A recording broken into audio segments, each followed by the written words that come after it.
The afternoon sun shimmered over the long stretch of highway, turning the chrome of the motorcycles into mirrors of light. The parking lot outside the roadside diner vibrated with the low rumble of engines and laughter, a symphony of exhaust pipes, leather, and camaraderie. The smell of fuel and dust mixed with the scent of grilled burgers from inside the diner. A dozen bikers stood near their Harleys, black vests gleaming, tattoos visible under the hot American sun. Then, suddenly, the laughter stopped. From the far side of the road, a small figure appeared. A little girl, maybe 6, barefoot and breathless, her red dress flapping against her knees. She ran, as if chased by the wind, tears streaking down her dirt-smudged face. Her tiny boots clattered against the asphalt. Every biker turned. The sound of her sobs broke through the heavy silence. "Please, help me," she cried, her voice cracking, desperate. "They're beating me. They're beating me because I took milk. I only took it for my brother. He's hungry, please." The tallest biker, broad-shouldered and tattooed, froze mid-step. His name was Cole. His hands, wrapped in fingerless gloves, trembled slightly as he knelt to meet her at eye level. Behind him, his brothers watched in stunned quiet, rough men with rougher faces, now softened by something fragile they hadn't felt in years. Hey, Cole said softly, his deep voice turning gentle. "Who's beating you, sweetheart?" The girl hiccuped through tears. "The man from the diner. I just took a small bottle of milk. My brother hasn't eaten since yesterday. I didn't mean to steal." Cole looked up, his jaw tightening, eyes narrowing toward the diner where a man stood by the door, shouting something about thieves and police.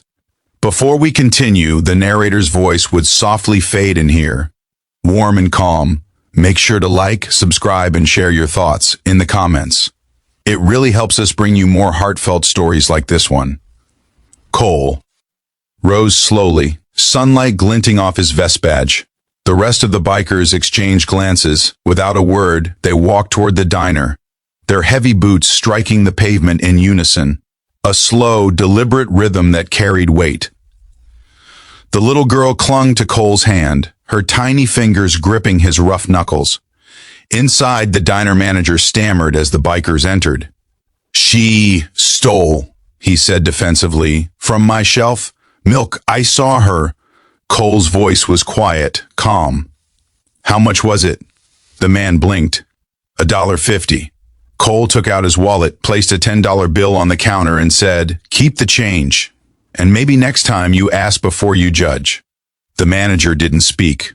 The bikers turned back toward the sunlight where the little girl stood watching. She looked small against the roar of the engines, her eyes wide with confusion. Cole crouched again, smiling faintly. "Where's your brother, honey?" She pointed down the dusty road. "In the alley, behind that old gas station." They followed her. The afternoon light mellowed into gold as they approached a narrow alley.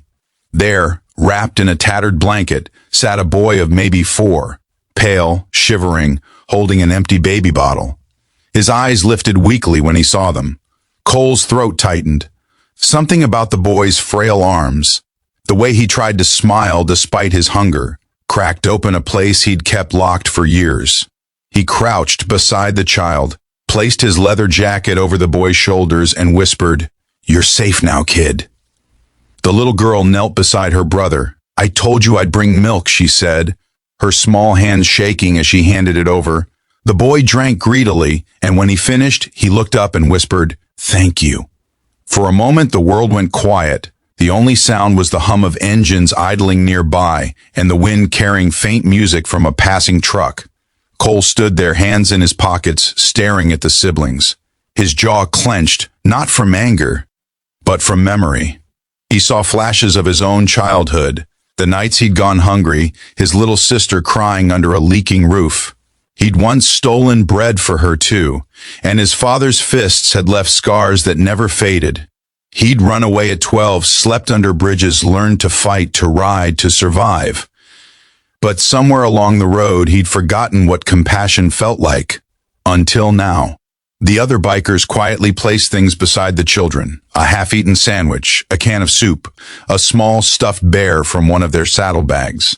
These were men who had seen war, addiction, heartbreak, and yet, in that golden hour light, they looked like guardians. Cole spoke, voice thick with emotion. "You two got anyone? Parents?" The girl shook her head. "Mama got sick last winter. Daddy left before that. We just sleep wherever no one kicks us out." Cole exhaled slowly, eyes glistening. He turned to his brothers. None of them needed words. That night, under the orange streetlights, the bikers gathered at the diner's parking lot again. They'd cleaned the kids up, wrapped them in blankets, given them warm food. The girls' laughter, small, shy, but real, echoed through the still air.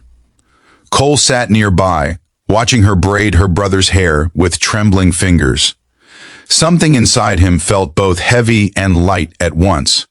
He pulled out his phone, made a call to a local woman who ran a shelter. "Got 2 kids here," he said, his voice low. "They need more than the road can give. Think you can help?" "Always," she replied. When the van arrived an hour later, the little girl hugged Cole so tightly it almost broke him. "Thank you, Mr. Biker," she whispered. "You're not scary like people say." He smiled faintly. "Neither are you, little warrior."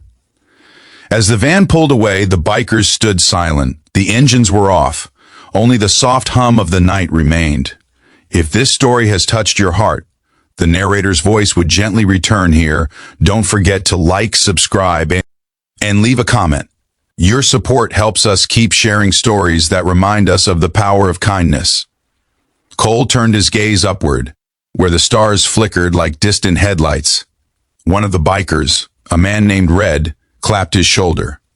"You okay, brother?" Cole nodded, eyes still following the van's fading taillights. "Yeah," he said softly, "just remembering why we started riding in the first place."